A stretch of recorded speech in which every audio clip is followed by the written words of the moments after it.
اب دیکھو مدرسوں کے اوپر سب سے پہلا حملہ کیا ہوتا ہے؟ آپ کو یہ کہا جائے گا کہ صاحب آپ سرکار سے رجسٹری کراتے ہو، ہم گھر بنا زمین لیتے ہیں تو رجسٹری آفس میں جاتے ہیں نا، پیسہ دیتے ہیں تب زمین ہماری پکی ہوتی ہے۔ ہم سے کہا جائے گا، آپ سے کہا جائے گا، چونکہ مجھ سے کہا ہے اتر پردیش مدرسہ بورڈ کے چیئرمین نے جو مجھ سے کہا آپ کو سنا رہا ہوں، کہے گا مولانا صاحب آپ سڑک پہ چلتے ہو، کون سڑک بناتا ہے؟ سب سرکار بناتی ہے۔ یہ لائٹ آ رہی ہے، یہ کنیکشن لیا ہوا ہے، بجلی کون دیتا ہے؟ سرکار دیتی ہے۔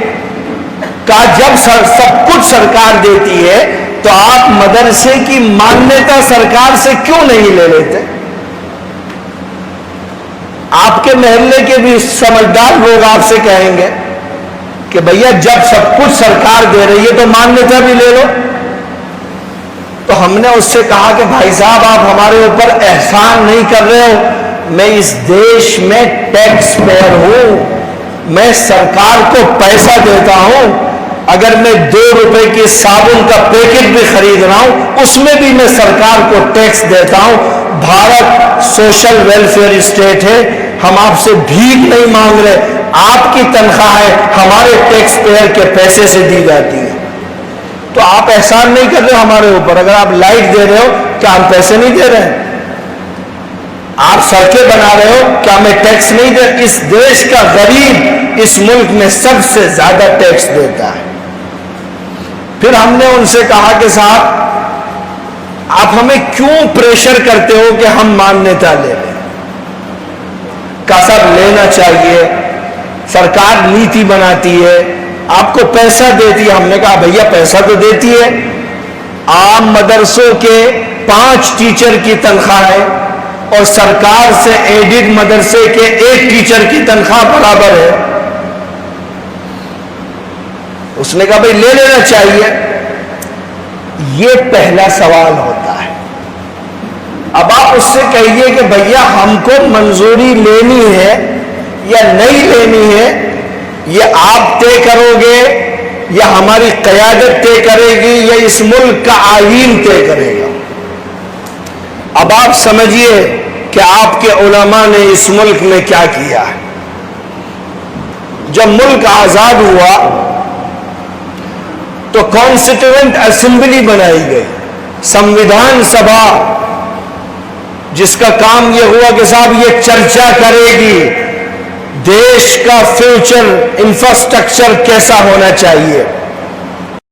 کیا چرچ میں جو پادری بیٹھا ہے، جن اسکولوں میں وہ پڑھتا ہے، جن تعلیمی اداروں میں، کیا وہاں ڈاکٹر بنایا جاتا ہے؟ کیا گروکل میں ڈاکٹر بنایا جاتا ہے؟ آپ علماء کے گردن میں کیوں مالا ڈالتے ہو کہ صاحب ڈاکٹر بھی مدرسوں سے کیوں نکلنے چاہیے؟ بھائی مدرسہ بنایا گیا عالم بنانے کے لیے۔ یہ مسلم جوان ہے جو یہ کہے کہ صاحب میرے اپنے باپ کو دفن کر دیا، امام صاحب نہیں ملے تھے، آپ ہم سے پوچھتے ہو؟ ہم 1% ہیں اور ملک کی 100% مذہبی قیادت کے کام کو انجام دے رہے ہیں، آپ ہمارے اوپر کیوں مالا پہناتے ہو کہ ہم ڈاکٹر اور انجینئر بنائیں؟ ہم ضرورت کے بقدر عصری تعلیم دیں گے، غالب قرآن و حدیث کی تعلیم رہے گی، جو بھی اس کے مقابلے میں تعلیم رہے گی وہ مغلوب رہے گی، مجھے کہنے میں کوئی حرج نہیں، چونکہ ہم نے مدرسے بنائے ہی اسی لیے کہ ہم وہاں قرآن پڑھائیں، فقہ پڑھائیں، حدیث پڑھائیں، اصول پڑھائیں، دین پڑھائیں، شریعت پڑھائیں، اس لیے ہم نے مدرسے بنائے ہیں۔ اس کے لیے ہزاروں اسکول کالج ہیں، آپ جا کر کے پڑھائیے، کسی نے منع نہیں کیا ہے عصری تعلیم سے۔ اور علماء کو سمجھنا چاہیے، آپ کو یہ احساس کمتری کا شکار کراتے ہیں اور آپ ہوتے ہو، کیوں ہوتے ہو؟ آپ نے اپنی زندگی کے سب سے خوبصورت اور قیمتی لمحات اس دین کے تحفظ اور بقا کے لیے خرچ کیے ہیں۔ ایک آدمی کی زندگی میں 12 سال سے لے کر کے 24 سال تک کا جو یہ مرحلہ ہوتا ہے یہ سب سے قیمتی مرحلہ ہوتا ہے. اس کو جہاں لگا دے آدمی بن جاتا ہے. اس کو کاشتکاری میں لگا دے بہترین کاشتکار بن جاتا ہے. اس کو کالج میں لگا دے بہترین سائنٹسٹ بن جاتا ہے. آپ نے وہ اپنی عمر مدرسوں میں لگائی اس لیے کہ آپ آنے والی نسلوں کے دین و ایمان کے تحفظ اور بقا کا کام کر سکیں.